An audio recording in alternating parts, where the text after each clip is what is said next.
So we're going to be hopping around a bit because I've recorded some of this stuff over the last couple of months, honestly, as I've been looking at things and reviewing the situation. Obviously not hopping around literally, that would involve physical activity, which I have an adversity to, as in cardio kind of stuff, you know, wrenching, fine, but jumping around, yeah, not so much.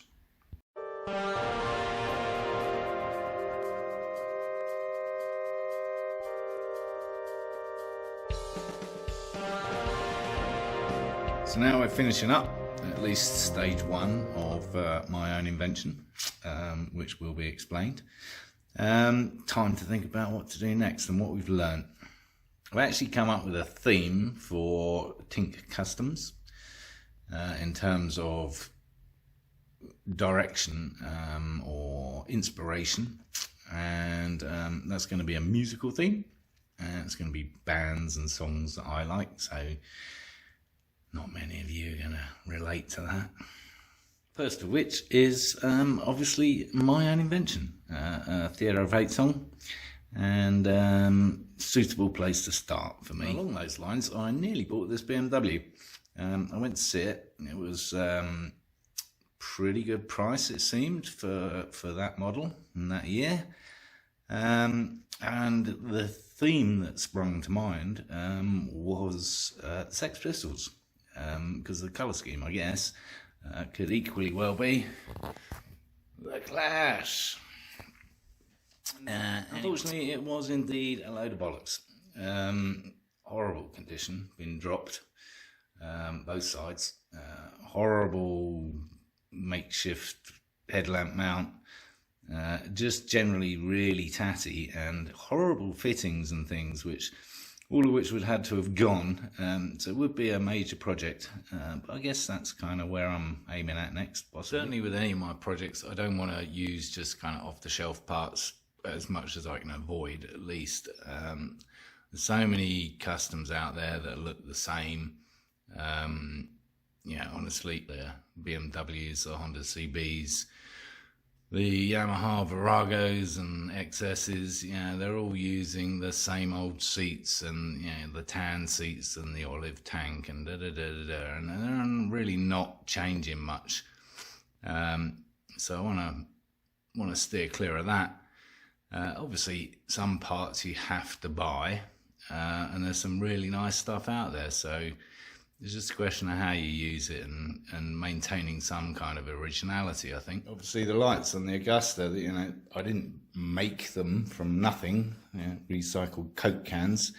But at the same time, I haven't seen them on a bike like that. My Speedometer Mount, it's a part off the shelf, but it's for a Ford alternator. What else? Obviously, these panels are made up custom.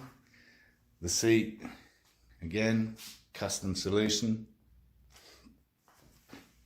Rear light, same old Ford alternator mount, but yeah, custom. Ooh, did anyone spot that lurking in the background? Yes, I've been experimenting with paint. Obviously not going to use that.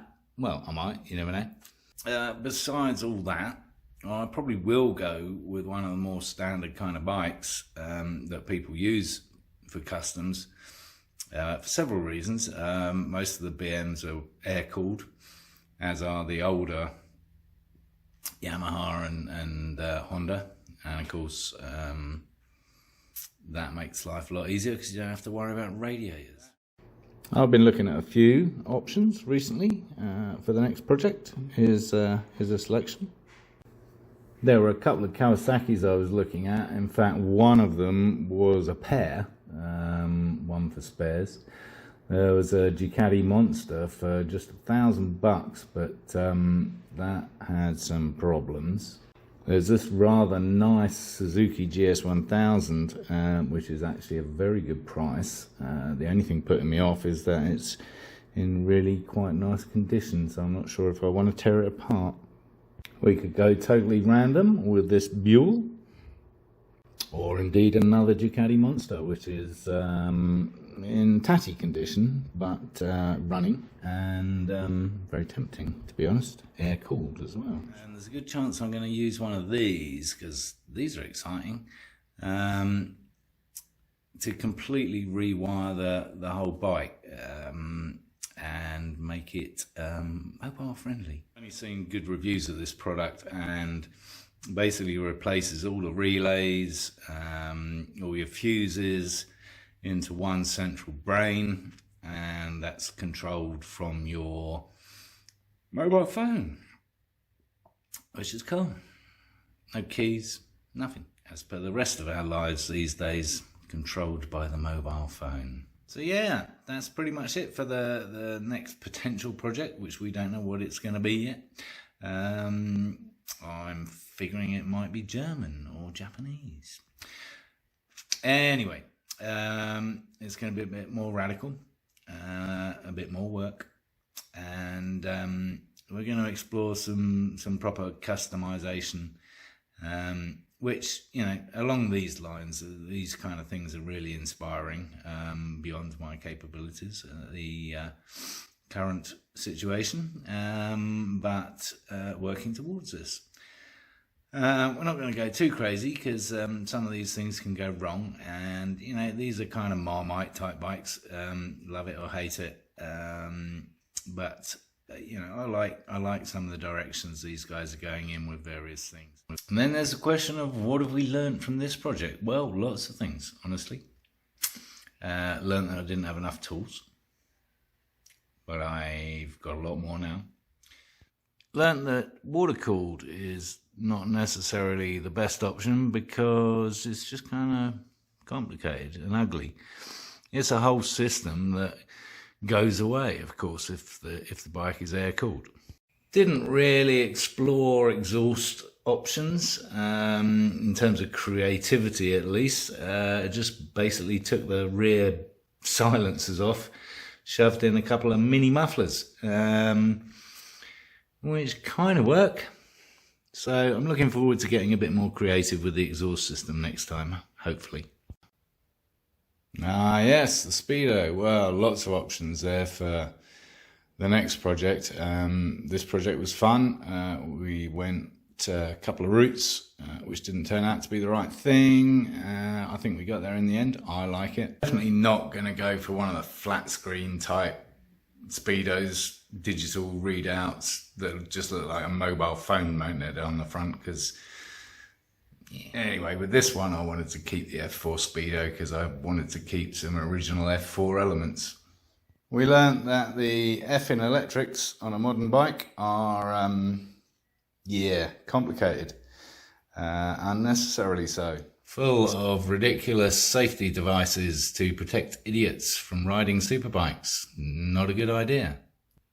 So I'm really looking forward to not having to deal with this kind of thing, and of course fit in one of those little units that we talked about earlier. Learned how to replace a chain and adjust a chain even on a single swing arm, which was interesting. Which of course involved buying and reading a manual. Not very manly of me, I know, reading instructions, letting the side down. I think the most important lesson was to look at things globally. I'm focusing in on this because I still haven't made my mind up about this extra little panel here. But two aspects of this particular panel. One, whether it goes with the overall look or if it's all too much. And two, how the hell are you going to fit it? Because I still haven't worked that out either on the bottom end. There's that little zip tie there, just holding it in. So that's a very important lesson, to look at every little element, not just in its individual situation, but how it affects the overall build. Crucial. Also learned that some jobs are best left to people who know what they're doing, i.e. welding on and shaping the back end of this seat section, having chopped the old one off.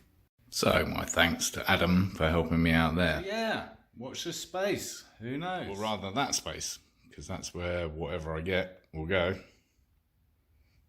All that space, because that's got to go to Derek. Thanks for watching again, and do subscribe. Encourage others to come watch the lunacy.